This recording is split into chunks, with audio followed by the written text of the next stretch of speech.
Assalamualaikum warahmatullahi wabarakatuh. Good morning student. How are you today? Ya, Ibu harap semuanya anak-anaknya Ibu selalu dalam keadaan sehat dan senantiasa dalam lindungan Allah Subhanahu wa taala. Amin amin ya rabbal alamin. Nah, pada hari ini kita akan melanjutkan materi pembelajaran pada tema 6 ya. Tapi sebelumnya kita berdoa terlebih dahulu ya. Duduk siap berdoa. A'udzu billahi minasyaitonir rajim. Bismillahirrahmanirrahim. Rabbi zidni ilma warzuqni fahma. Amin amin amin ya rabbal alamin. Nah, hari ini kita tetap melanjutkan materi pembelajaran pada tema 6 tentang panas dan perpindahannya. Subtemanya sudah memasuki subtema 3 ya, pengaruh kalor terhadap kehidupan. Pembelajarannya yaitu kita mulai dari pembelajaran 1 dulu ya. Nah, perhatikan gambar berikut ini ya, Nak. Di depan anak-anak di sini terlihat gambar ibu dan ibu Lani dan Lani ya. Mereka sedang memasak di dapur. Ibu memasak nasi sepertinya itu ya, dibantu oleh Lani. Kegiatan pada gambar di samping ialah contoh pengaruh kalor terhadap kehidupan. Jadi, kalor atau panas dapat berpengaruh terhadap kehidupan kita. Contohnya yaitu makanan yang kita makan sebelumnya dimasak terlebih dahulu dengan pengaruh kalor, yaitu api dari kompor. Nah, masih ingatkah kamu mengenai perpindahan panas atau kalor dengan cara konduksi? Iya, perpindahan panas dengan cara konduksi yaitu perpindahan panas yang dengan menggunakan zat perantara atau bahan perantara. Nah, perpindahan panas tersebut membantunya mengalirkan panas dari sumber panas ke benda yang lain. Ingatlah bahwa panas mengalir dari tempat yang panas menuju tempat yang dingin. Ada perantara panas yang dapat mengantarkan panas dengan baik, ada yang tidak. Nah, berikut ini bahan perantara atau zat perantara pengantar panas, yaitu terdiri dari konduktor, bahan konduktor, bahan isolator, dan bahan semi isolator. Bahan konduktor merupakan bahan yang dapat mengantarkan panas dengan baik, dan bahan isolator merupakan bahan yang tidak dapat menghantarkan panas dengan baik. Sedangkan bahan semikonduktor merupakan bahan yang sedikit dapat menghantarkan panas.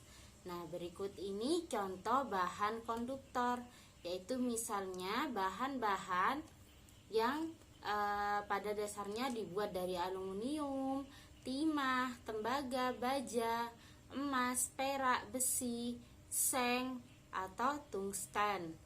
Nah, contoh barangnya yang biasanya kita temukan dalam sekitar kita yaitu misalnya panci, wajan, atau spatula, atau biasa yang disebut dengan sotel ya kalau orang Madura. Nah, contoh bahan isolator berikutnya yaitu bahan isolator di sini seperti yang dijelaskan tadi, yaitu bahan yang tidak dapat mengantar panas. Jadi bahan-bahan tersebut biasanya terdiri dari bahan dasar yang dibuat dari plastik, kain, kaca, atau benang atau kayu juga ya.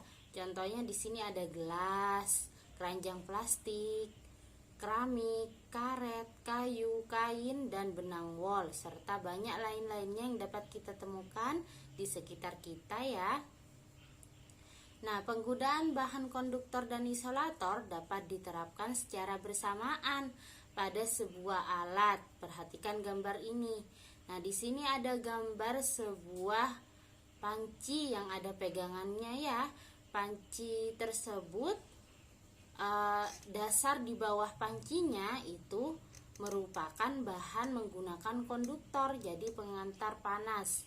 Dapat mengantar panas dengan sangat baik sehingga dapat memudahkan apabila digunakan oleh orang untuk memasak air misalnya, maka akan cepat mengalirkan panas kalor ke panci tersebut sehingga menjadikan air tersebut matang.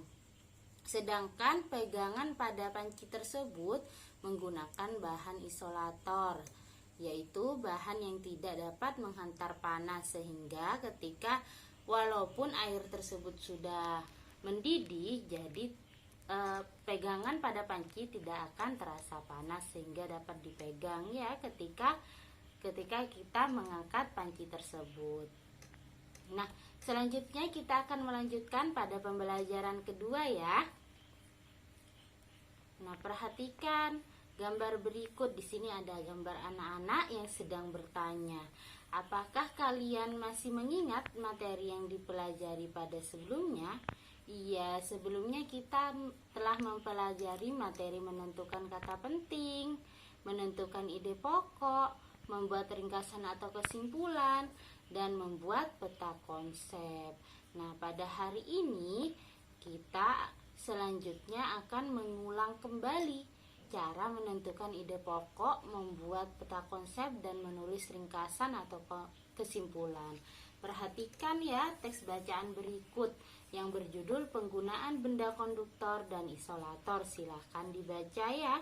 Nah, setelah kita baca, di situ teks bacaannya terdiri dari 4 paragraf. Setelah kita membacanya, kita dapat menentukan ya ide pokok pada masing-masing paragraf. Pada paragraf pertama, ide pokok yang dapat kita temui yaitu barang-barang dalam kehidupan sehari-hari banyak yang memanfaatkan sifat benda sebagai konduktor atau isolator. Dan ide pokok pada paragraf kedua yaitu selimut merangkap udara. Udara adalah isolator sehingga tidak menghantarkan panas yang keluar dari tubuhmu. Ide pokok pada paragraf ketiga, panci terbuat dari bahan logam, misalnya aluminium. Aluminium merupakan penghantar panas yang baik. Dan ide pokok pada paragraf keempat yaitu mesin dibuat dari bahan konduktor sebagai penghantar panas.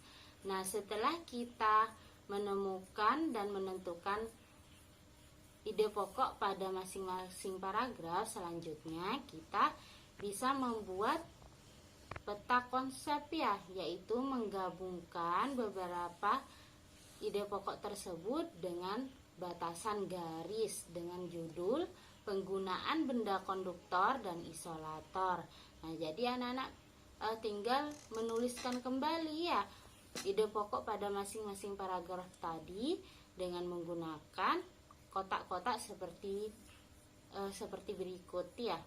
Nah, selanjutnya kalau untuk membuat ringkasan, kalau tadi untuk membuat peta konsep anak-anak menggunakan kotak-kotak. Kalau membuat ringkasan, anak-anak tinggal menggabungkan ide pokok pada masing-masing paragraf tersebut tadi ya menjadi 1 paragraf atau 2 paragraf seperti berikut ini ya. Nah, selanjutnya kita akan membuat menganalisis atau membuat suatu keterangan dari gambar. Perhatikan gambar berikut. Di sini ada gambar cover buku ya. Cover buku tema 7 yang berjudul Cita-citaku. Jadi kita dapat menuliskan keterangan gambar cerita dari buku pelajaran.